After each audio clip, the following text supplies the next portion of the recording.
So today I'd like to talk about this.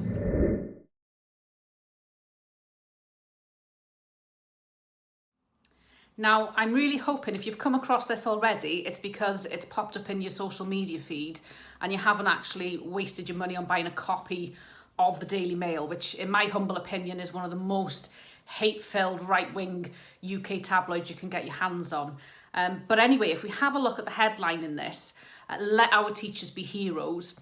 This is about the UK government's plans to reopen schools in England and to ease out of lockdown. Some of those plans are about opening after the summer holidays, but there are also potentially plans to look at opening some junior classes in England as early as June. So that's clearly got a lot of people concerned, parents, teachers, teaching unions, and this article is heavily critical of teaching unions in England. And I've got to say as well, this isn't applicable in Wales. We've got no announcement here in terms of when schools will reopen. But the narrative that this is trying to create is really relevant to all of us. We're all going to see this in our news agents, in terms of tabloid newspapers, and we're going to hear it increasingly as well on news programmes and news outlets generally. And what this is trying to do is to create a divide.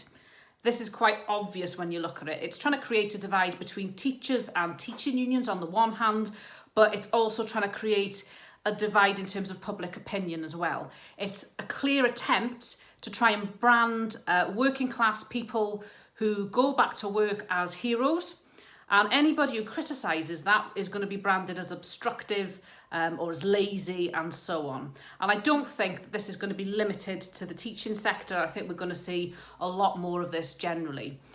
Let's remember as well, this article is based on comments by the English Education Secretary Gavin Williamson.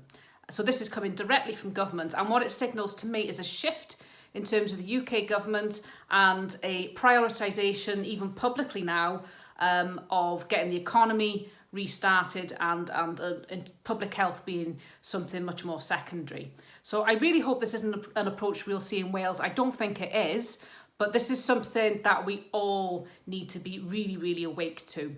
I was a teaching assistant on my social media timeline earlier on who described this as using teachers as guinea pigs.